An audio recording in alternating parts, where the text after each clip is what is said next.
ನಮಸ್ಕಾರ big boss ಮಂದಿಗೆ, ನಾನು ನಿಮ್ಮ ಲೈಫ್ ರಾಜೇಶ್. ಈ ನನ್ನ ಚಾನಲ್ಗೆ ನಿಮ್ಮೆಲ್ಲರಿಗೂ ಸ್ವಾಗತ. ಇನ್ನು ಬಿಗ್ ಬಾಸ್ ಕಾಂಪಿಟೇಷನ್ನಲ್ಲಿ ಇದ್ದ ಚೈತ್ರ ಕುಂದಾಪುರ ಅವರಿಗೆ ಬಿಗ್ ಬಾಸ್ ಹೇಗಿದೆ ಮತ್ತು ಹೇಗೆ ಕಾಣುತ್ತದೆ ಅಂತ ಕೇಳಿದರು. ಆಗ ಚೈತ್ರ ಕುಂದಾಪುರ ಅವರು, ಈ ಮನೆಯಲ್ಲಿ ನನ್ನನ್ನು 10 ನಿಮಿಷವರೆಗೂ ಯಾರೂ ನೆನೆಸಿಕೊಳ್ಳುತ್ತಿಲ್ಲ, ಅವರ ಆಟನ ಅವರು ಆಡ್ತಾ ಇದ್ದಾರೆ ಅಷ್ಟೇ ಅಂತ ಹೇಳಿದರು.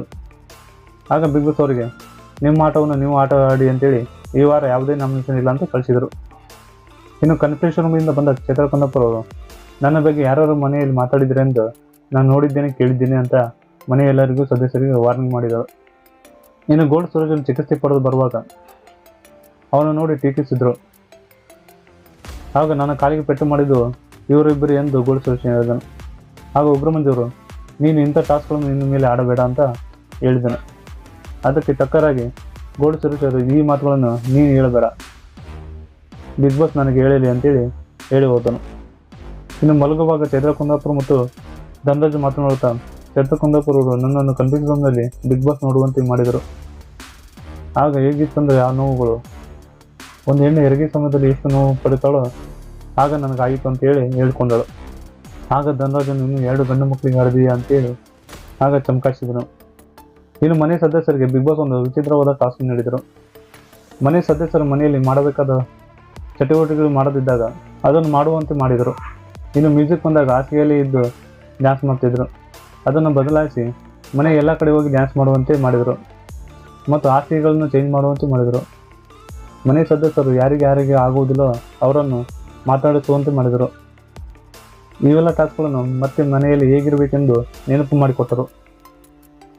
ಇನ್ನು ಬಿಗ್ ಬಾಸ್ ಮನೆಗೆ ಗೆಸ್ಟ್ ಆಗಿ ಬಂದ ಡ್ರೋನ್ ಪ್ರತಾಪ್ರಿಗೆ ನಾಮಿನೇಷನ್ ಪ್ರಕ್ರಿಯೆ ಮಾಡಲು ಬಿಗ್ ಬಾಸ್ ಸೂಚಿಸಿದರು. ಆಗ ಡ್ರೋನ್ ಪ್ರತಾಪರು ನಾಮಿನೇಷನ್ ಪ್ರಕ್ರಿಯೆಗೆ ತ್ರಿವಿಕ್ರಮ, ರಜತ್ ಮತ್ತು ಶಿಶಿರನ್ನು ಆಯ್ಕೆ ಮಾಡಿಕೊಂಡು, ನೀವು ಬಲೂನ್ಗಳನ್ನು ಹೊಡೆದು 2 ಪಾಸ್ಗಳನ್ನು ಕಲೆಕ್ಟ್ ಮಾಡಬೇಕಂತ ಹೇಳಿದರು. ಆಗ ತ್ರಿವಿಕ್ರಮನು 2 ಪಾಸ್ಗಳನ್ನು ಕಲೆಕ್ಟ್ ಮಾಡಿ ಇದರಲ್ಲಿ 1 ಪಾಸನ್ನು ರಜತ್ಗೆ ಕೊಟ್ಟನು. ಆಗ ರಜತ್ ಹನುಮಂತ ಮತ್ತು ಶಿಶಿರನ್ನು ನಾಮಿನೇಷನ್ ಮಾಡಿದನು.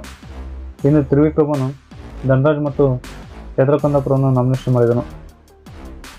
ಈ ಪ್ರಕ್ರಿಯೆಯನ್ನು ಮುಗಿಸಿ ಡ್ರೋನ್ ಪ್ರತಾಪರು ಮನೆಗೆ ಹೋದರು. ಇನ್ನು ಬಿಗ್ ಬಾಸ್ ಮನೆಗೆ 2ನೇ ಗೆಸ್ಟ್ ಆಗಿ ಬಂದ ತನಿಷ್ ಅವರು ಉಗ್ರಮಂಜು ಮತ್ತು ಮೋಕ್ಷಿತರ ನಡುವೆ ನಡೆದ ಗಲಾಟೆಯನ್ನು ರಾಜಿ ಮಾಡಲು ಬಂದರು. ಆಗ ಉಗ್ರಮಂಜು ಅವರು ತನ್ನ ತಪ್ಪುಗಳನ್ನು ಒಪ್ಪಿಕೊಂಡು ಮೋಕ್ಷಿತರನ್ನು ತಬ್ಬಿಕೊಂಡು ಕ್ಷಮೆಯನ್ನು ಕೇಳಿದರು.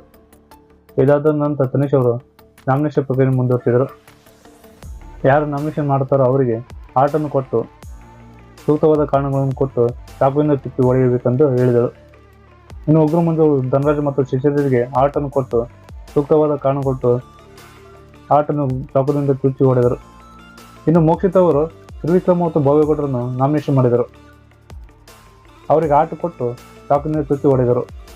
ಈ ಪ್ರಕ್ರಿಯೆ ಮುಗಿದ ಮೇಲೆ ತನಿಷ್ ಅವರು ಹನುಮಂತನ ಜೊತೆ ಡ್ಯಾನ್ಸ್ ಮಾಡಿ ಮನೆಗೆ ಹೊರಟರು. ಈ ಮಾಹಿತಿ ನಿಮಗೆ ಇಷ್ಟವಾದಲ್ಲಿ ಈ ನನ್ನ ಚಾನಲ್ನ ಲೈಕ್ ಮಾಡಿ, ಸಬ್ಸ್ಕ್ರೈಬ್ ಮಾಡಿ, ಬೆಲ್ ಐಕಾನ್ ಒತ್ತಿ.